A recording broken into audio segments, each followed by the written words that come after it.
Assalamualaikum warahmatullahi wabarakatuh, Bapak Ibu yang kami hormati.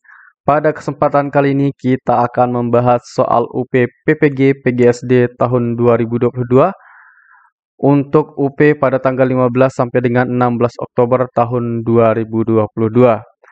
Nah, soal UP ini untuk semua kategori ya, karena semua kategori kisi-kisinya sama saja. Baik itu yang dalam jabatan kategori 1, kemudian prajabatan tahun 2021, dan bagi Bapak Ibu yang melaksanakan UP retakernya.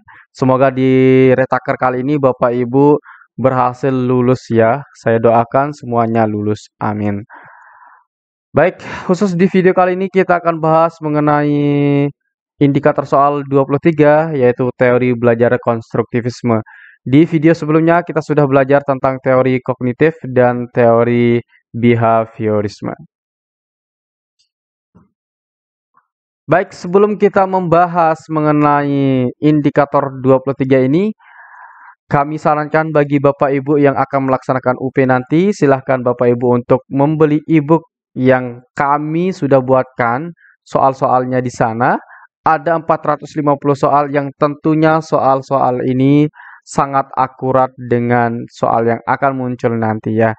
Soalnya tidak persis sama, tetapi kalau Bapak Ibu bisa memahami pembelajaran yang ada di sini, pasti Bapak Ibu mampu menerapkannya nanti di tes UP-nya. Baik, jangan khawatir Bapak Ibu, di e-booknya juga kami sudah sertakan dengan pembahasan. Jadi selain ada soal, kemudian kunci jawaban, kami juga lengkapi dengan pembahasan untuk membangun pengetahuan Bapak Ibu lebih baik lagi. Untuk yang mau pesan silahkan di 081803358023. Baik, langsung saja kita bahas indikator 23. Disajikan narasi proses belajar mengajar dengan kegiatan pembelajaran yang terkait dengan teori belajar. Peserta dapat menganalisis teori belajar apa yang sesuai. Jadi di sini jelas bahwa nanti di soal Bapak Ibu akan diberikan sebuah teks atau narasi mengenai kegiatan belajar mengajar. Nah, dari kegiatan belajar mengajar tersebut, Bapak Ibu harus mampu menentukan termasuk atau masuk teori yang manakah pembelajaran tersebut. Apakah konstruktivisme, behaviorisme, kognitivisme, humanisme, atau teori belajar yang lainnya. Baik, kita bahas dulu mengenai teori belajar konstruktivistik. Pandangan konstruktivistik yang mengemukakan bahwa belajar merupakan usaha pemberian makna oleh peserta didik kepada pengalamannya melalui asimilasi dan akomodasi yang menuju pada pembentukan struktur kognitif memungkinkan mengarahkan kepada tujuan tersebut.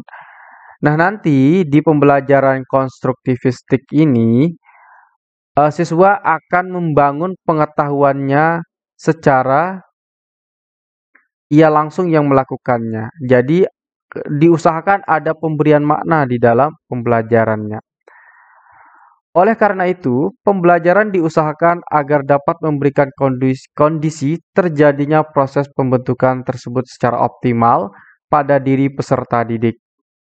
Peserta didik diberikan kesempatan untuk mengembangkan ide-idenya secara luas. Nah, nanti ketika ibu gurunya atau gurunya memberikan sebuah pembelajaran, nah, guru tersebut harus mampu memberikan atau memfasilitasi peserta didik untuk bisa mengembangkan ide-idenya secara luas. Nah, dari ide-idenya yang luas tersebut nanti siswa diharapkan untuk lebih spesifik lagi membangun pengetahuan mengenai ide-ide yang telah dibangun tersebut. Sementara, peranan guru dalam belajar konstruktivistik adalah membantu agar proses pengkonstruksian pengetahuan oleh peserta didik berjalan lancar. Guru tidak mentransfer pengetahuan yang telah dimilikinya, melainkan membantu peserta didik untuk membentuk pengetahuannya sendiri dan dituntut untuk lebih memahami jalan pikiran atau cara pandang peserta didik dalam belajar. Jadi di sini guru hanya berfungsi, bukan hanya, tetapi sebagian besar berfungsi. Ia akan memberikan fasilitas atau memberikan ruang kepada peserta didiknya bagaimana ia mampu untuk membentuk pengetahuannya sendiri. Nah, sehingga guru di sini harus mampu melihat peserta didiknya, bagaimana peserta didiknya belajar, bagaimana cara pandang peserta didiknya belajar, itu harus diketahui oleh guru.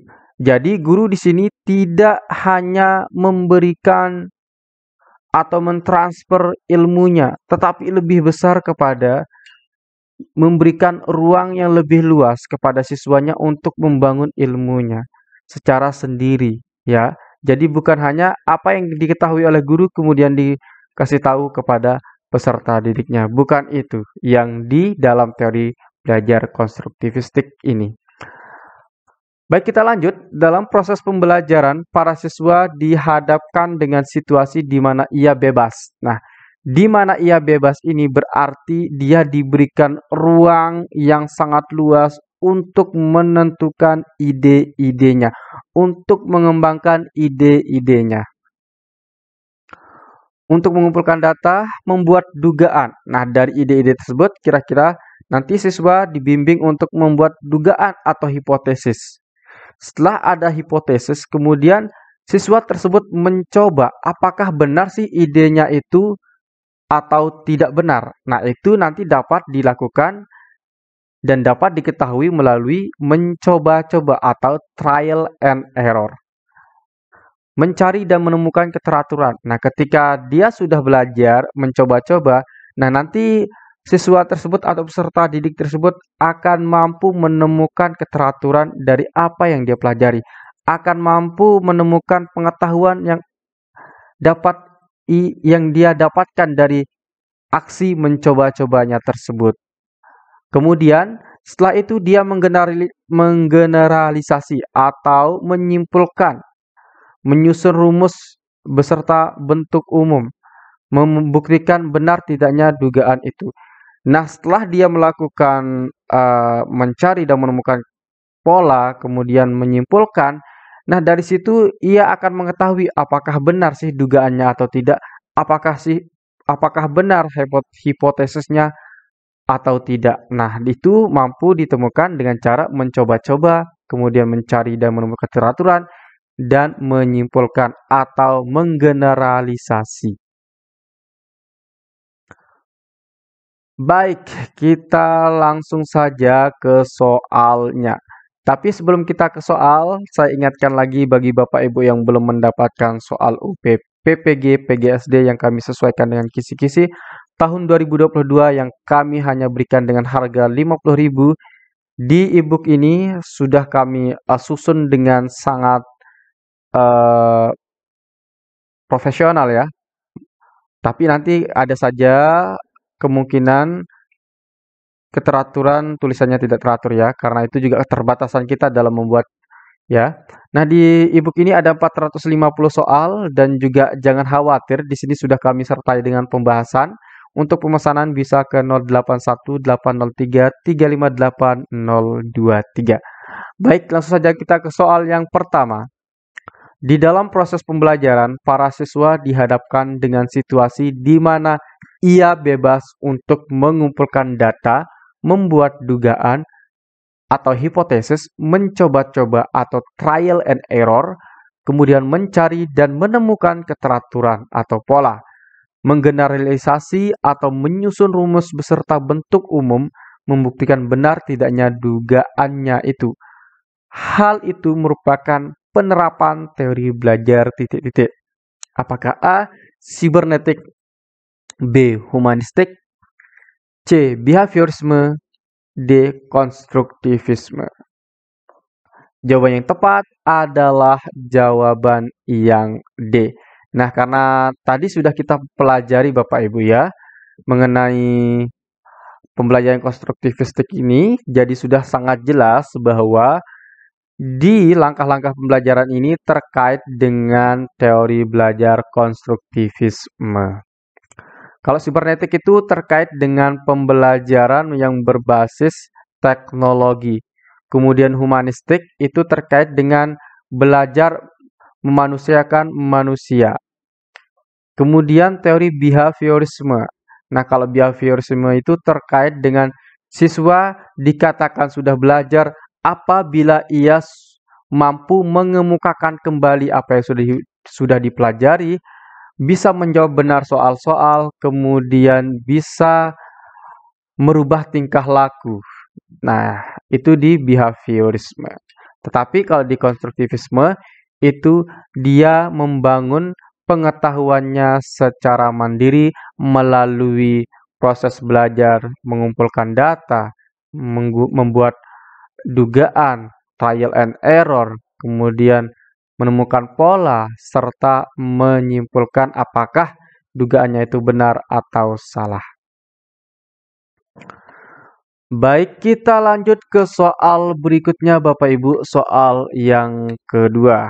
Semoga Bapak Ibu tidak bosan untuk belajar dengan saya ya. Pak Ridan, seorang guru SMA, menerapkan metode cooperative teaching and learning dalam pembelajarannya. Dengan demikian, para siswa aktif bertanya, belajar kelompok, melakukan penyelidikan, serta membangun pengetahuan dan pemahamannya sendiri.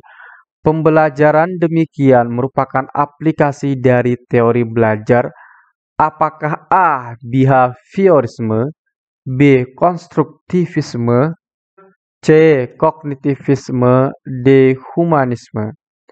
Jadi, jawaban yang tepat adalah jawaban yang B, yaitu konstruktivisme. Kenapa narasi soal tersebut bisa dikatakan merupakan aplikasi dari teori belajar konstruktivisme? Mari kita teliti. Nah, di sini siswa aktif bertanya. Nah, kalau di sini siswa aktif bertanya, berarti nanti akan muncul ide-ide dari pertanyaan tersebut. Kemudian ada belajar kelompok. Setelah belajar kelompok, melakukan penyelidikan. Nah, melakukan penyelidikan ini terkait juga dengan trial and error pada penerapan pembelajaran konstruktivisme. Jadi di sini siswa akan melakukan penyelidikan baik mengumpulkan data, trial and error, dan lain-lain. Serta membangun pengetahuan dan pemahamannya sendiri. Nah, di sini ya, garis besarnya pada membangun pengetahuan dan pemahamannya sendiri. Nah, ini ya, terkait di sini. Jadi, jelas bahwa jawaban yang benar adalah konstruktivisme. Kalau behaviorisme, kita ingat-ingat behaviorisme itu ada stimulus dan respon. Kemudian kalau pembelajaran ini, siswa dikatakan belajar apabila ia sudah berubah tingkah lakunya. Atau dia sudah mampu menjawab benar apa yang dia sudah pelajari. Kemudian kognitivisme, di sini peserta didik dinyatakan sudah memiliki pengetahuan lama, kemudian dikaitkan dengan pengetahuan baru. Kemudian humanisme, di sini memanusiakan manusia. Itu saja yang terpenting di humanisme. Jadi jawaban yang tepat, jawaban B. Kita lanjut ke soal yang ketiga. Baik Bapak Ibu, kami ingatkan kembali bagi Bapak Ibu yang berminat untuk mendapatkan e-book yang isinya 450 soal. Kami juga sudah membuat pembahasannya di situ. Untuk pemesanannya silahkan Bapak Ibu bisa menghubungi kami melalui nomor WhatsApp 081803358023. Baik, langsung saja kita ke soal yang ketiga. Belajar merupakan pemaknaan pengetahuan dan mengajar merupakan proses menggali makna. Hal tersebut merupakan ciri dari teori A. Humanistik, B. Konstruktivistik, C. Behavioristik, D. Kognitif. Jadi jawaban yang tepat tentu sudah Bapak Ibu ketahui, yaitu jawaban B, yaitu konstruktivistik. Nah, kenapa Bapak Ibu kita belajar fokus pada satu teori atau dua teori dulu di setiap videonya, agar nanti Bapak Ibu bisa mendalami materi ini, agar nanti Bapak Ibu benar-benar memahami materi seperti ini. Insya Allah dalam waktu dekat kami akan membuatkan tryout-nya. Nanti insya Allah kami juga siapkan untuk tryout-nya, kemungkinan di 4 atau 5 hari ke depan kami sudah siapkan, atau besok sudah kami siapkan ya. Semoga itu nanti Bapak Ibu bisa membantu dalam mencoba-coba menjawab soal-soal yang terkait dengan UPPPG ini. Baik, itu saja yang kita pelajari Bapak Ibu di video kali ini. Semoga banyak manfaatnya. Sekian dan terima kasih. Assalamualaikum warahmatullahi wabarakatuh.